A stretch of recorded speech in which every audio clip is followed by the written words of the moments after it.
హైదరాబాద్ అనగానే గుర్తుకు వచ్చేది చార్మినార్, హుస్సేన్ సాగర్. అదే ఫుడ్ విషయానికి వస్తే దమ్ బిర్యానీ భాగ్యనగరం ఎంతో ఫేమస్. అలానే స్ట్రీట్ ఫుడ్ కు హైదరాబాద్ నగరం పెట్టింది పేరు. రోడ్ సైడ్ ఫుడ్ సెంటర్లు ఎక్కువగా ఏర్పాటు అయ్యాయి. ఇదే సమయంలో సోషల్ మీడియాలో యూజర్లకు కుమారి అనే పేరు ఖచ్చితంగా తెలిసే ఉంటుంది. నెటిజన్లంతా ఆమెను అభిమానంగా కుమారి ఆంటీ అని పిలుస్తూ ఉంటారు. ఇటీవల కాలంలో ఆమె బాగా ఫేమస్ అయ్యారు. అలానే ఆమెకు లక్షల్లో ఆదాయం వస్తున్నట్లు ఓ ప్రచారం కూడా చేశారు. అయితే ఈ విషయంపై కుమారి ఆంటీ స్పందించారు. నాకు లక్షలు వస్తున్నాయని అంటున్నారు, కానీ అసలు వేరే అని తన ఆదాయం గురించి ఆంటీ రివీల్ చేశారు. ఇన్స్టాగ్రామ్, ట్విట్టర్, ఫేస్బుక్ యూజర్లకు కుమారి ఆంటీ గురించి ప్రత్యేకంగా పరిచయం అక్కర్లేదు.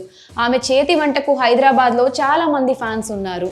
ఇనార్బిట్ మాల్ సమీపంలో కేబుల్ బ్రిడ్జ్ రోడ్లోని ఐటీసీ కోహినూరు హోటల్ రోడ్డులో కుమారి ఆంటీ ఫుడ్ స్టాల్ ఉంటుంది.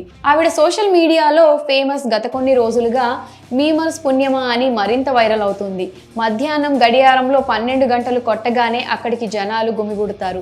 కుమారి ఫుడ్ తీసుకుని ఎప్పుడు వస్తారా అని ఎదురు చూస్తూ ఉంటారు.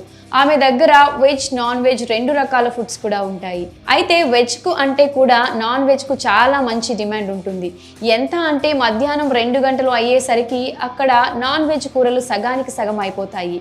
ఇదే సమయంలో ఆమెపై కొందరు నెగిటివ్ కామెంట్స్ చేస్తున్నారు. ఆమెకు లక్షల్లో ఆదాయం వస్తున్నాయని అందరూ అనుకుంటున్నారు. అలానే సోషల్ మీడియాలో సైతం కొందరు కామెంట్స్ చేస్తున్నారు. దీనిపై కుమారి ఆంటీ స్పందించారు.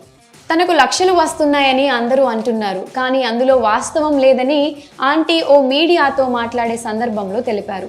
అంతేకాక తనకు ఎంత ఆదాయం వస్తుందో కూడా వివరించారు. తనకు లక్షల్లో ఆదాయం వస్తే ఇలా రేకుల ఇంట్లో ఎందుకు ఉంటానని, ఇంకా మంచిగా ఉండేదాన్ని కదా అంటూ ఆమె చెప్పుకొచ్చారు. తనకు లక్షల్లో ఆదాయం రావట్లేదని, రోజుకి కేవలం 5,000 నుంచి 6,000 వరకే వస్తున్నాయని తెలిపింది. తాను నెంబర్ 1 క్వాలిటీ వస్తువులనే ఫుడ్ తయారీలో వినియోగిస్తానని ఆమె తెలిపారు. ఉదయం సరుకులు తెస్తే సాయంత్రానికి వాళ్లకు డబ్బులు ఇచ్చేవాళ్లమని ఆమె తెలిపారు. ఇలా మొత్తం సాయంత్రానికి అన్ని ఖర్చులు పోను రోజుకు 5,000 మాత్రమే మిగులుతాయని ఆమె పేర్కొన్నారు. అనవసరంగా అందరూ తనకు లక్షల్లో ఆదాయం వస్తుందని నెగిటివ్ వార్తలు ప్రచారం చేస్తున్నారని ఆమె బాధపడ్డారు.